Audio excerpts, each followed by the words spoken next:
हाँ भाई बच्चों, क्या हो रहा है?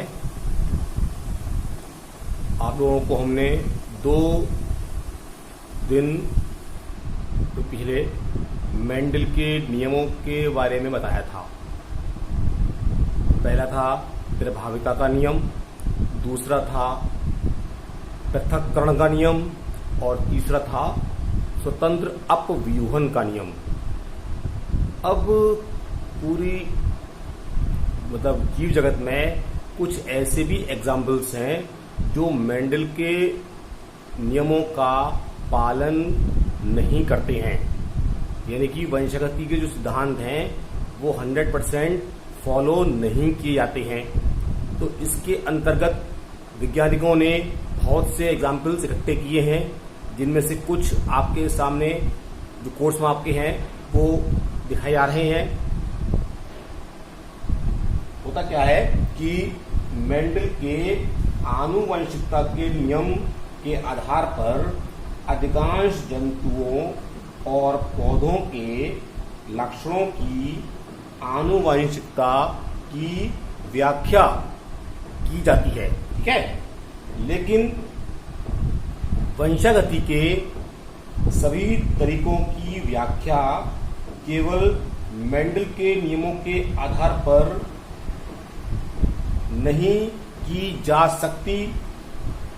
अनेक वैज्ञानिकों ने इन विचलनों की एग्जाम्पल्स जो हैं जो मेंडल के नियम को फॉलो नहीं करते हैं की पहचान करी उन्होंने उसकी। ऐसी घटनाओं को मेंडल के नियमों के मूल ढांचे में ही कुछ रूपांतरों और विस्तार के द्वारा समझा जा सकता है। यानी कि जो तरीका वही है, जैसे आप देख रहे हैं बोर्ड पे, तरीका वही है जो बोर्ड पर देख रहे हैं, मगर उस प्रकार से भी ये नियम पूरी तरह से फॉलो नहीं होते हैं। इनमें से एक आप देख रहे हैं, लिखा है पहला नियम बना हुआ है, पहला विचलन है अपूर्ण प्रभाविता, इनकम्प्लीट डोमिनेंस, ठीक है। अपूर्ण प्रभाविता यानी कि पूर्ण मतलब कंप्लीट, अपूर्ण मतलब इनकम्प्लीट। तो इसका एग्जाम्पल उन्होंने गुलाबांस, नाम सुना होगा आपने, गुलाबांस का पौधा होता है, इसका बॉटनिकल नेम है मिराबिलस जेलेपा, ठीक है। इसमें जो पुष्प होते हैं वो लाल या सफेद 2 प्रकार के होते हैं। लाल पौधे लाल पुष्प वाले पौधे जो होते हैं वो अलग, उनको कैपिटल आर, और जो सफेद वाले होते हैं उनको स्मॉल आर से दिखाया गया है। और रेड तो आर से लिख दिया, रेड को आर को रेड कलर से लिखा है, लेकिन व्हाइट वाले को व्हाइट से लिखेंगे बोर्ड पर दिखेगा नहीं, इसलिए ब्लैक से लिखा गया है, ठीक है। ये ध्यान रखिए। अब इसमें जो है क्या किया गया है कि जब इनका क्रॉस कराया गया P1 PD में, आप देख रहे हैं कैपिटल आर, ये देख रहे हैं कैपिटल आर है और ये स्मॉल आर है, इन दोनों के गेमेट्स बने। ये अब नर मादा कुछ भी हो सकते हैं, ये नर हो तो ये मादा, ये नर है तो ये मादा, ठीक। तो जब इनका क्रॉस हुआ तो F1 PD में जो पौधे बने, उनसे पुष्प जो निकले वो 100% कैसे हुए? पिंक, गुलाबी, ना कि लाल या सफेद। जैसे कि आप कलाकारी करें, रंग भरें, तो लाल रंग ले लें और सफेद रंग ले लें, तो दोनों मिला देंगे तो ना वो लाल रहेगा ना सफेद रहेगा, बल्कि क्या हो जाएगा? हल्का लाल यानी गुलाबी। तो वही चीज समझ लीजिए आप, तो ना तो लाल पूरी तरह से प्रभावी रहा, ना सफेद पूरी तरह से अप्रभावी रहा, दोनों का बीच का स्ट्रक्चर यानी कि लक्षण आ गया पिंक, इसको पिंक कहते हैं, गुलाबी।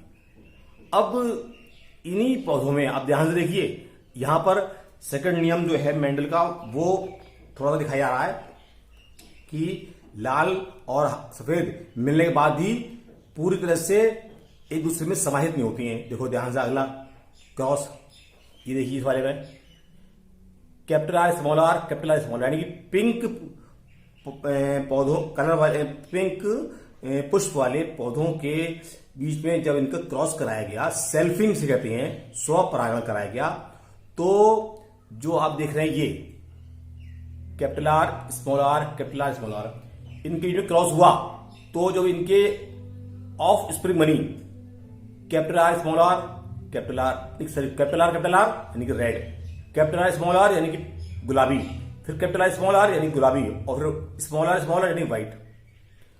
तो रेड, पिंक और व्हाइट ये इनका फिनोटाइप है ना। यहां फिनोटाइप कैसा है, पिंक एक ही है। यहां पर फिनोटाइप जो है वो फिनोटाइप देखिए रेड भी है, पिंक भी है और व्हाइट भी, यानी कि 1 अनुपात 2 अनुपात 1 अनुपात। जबकि आपने पहले पढ़ा था कि ये जो अनुपात देखते हैं वो जीनोटाइप में होता है, किसमें, जो लंबाई वाला लक्षण देखा हमने। लेकिन इस वाले उदाहरण देख रहे हैं कि फिनोटाइप में भी वही अनुपात आ रहा है जो वहां पर जीनोटाइप में था। यहां पर फिनोटाइप और जीनोटाइप दोनों एक से रहेंगे, समझ लो।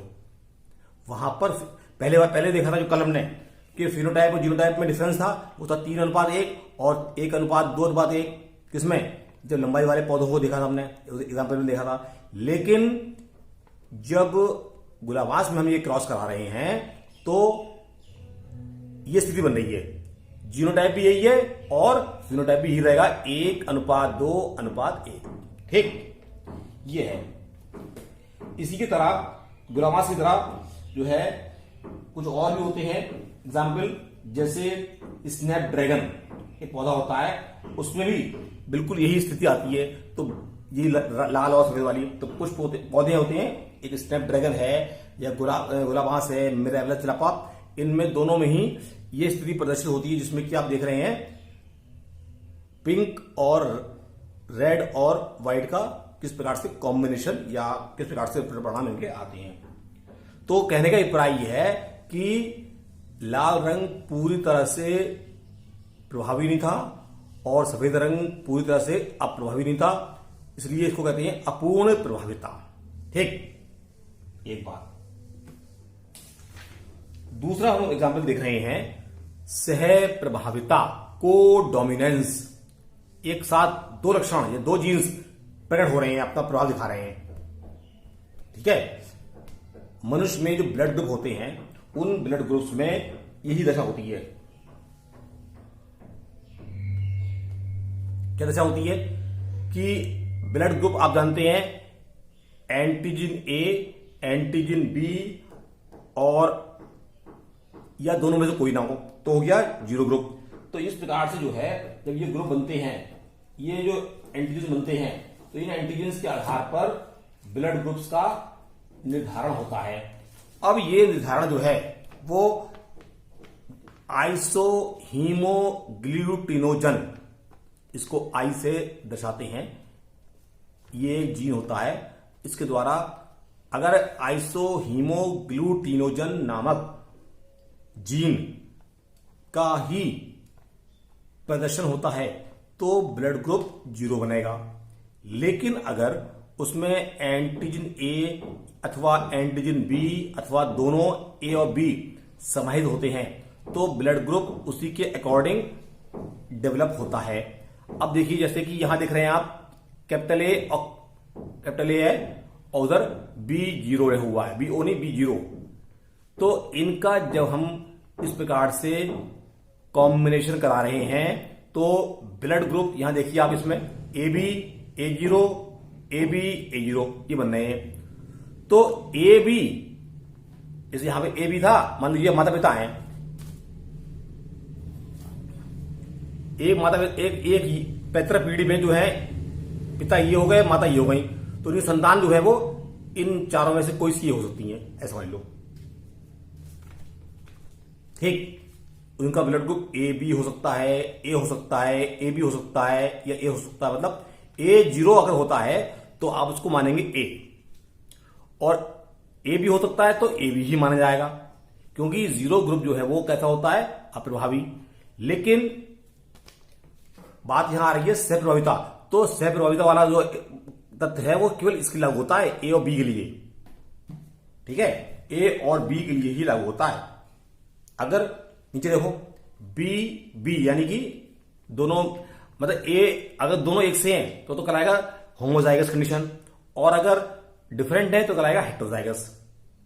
तो बी और बी, ए 0, इनका क्रॉस कराया जाता है। मान लीजिए ये पिता हो गए और वो माता हो गई, तो इनकी संतान कैसी होगी, इस प्रकार की होगी, A B B A B या बी 0 का मतलब बी, ए 0 अथवा बी 0 अगर है तो ए और बी ही होंगे अलग अलग वो।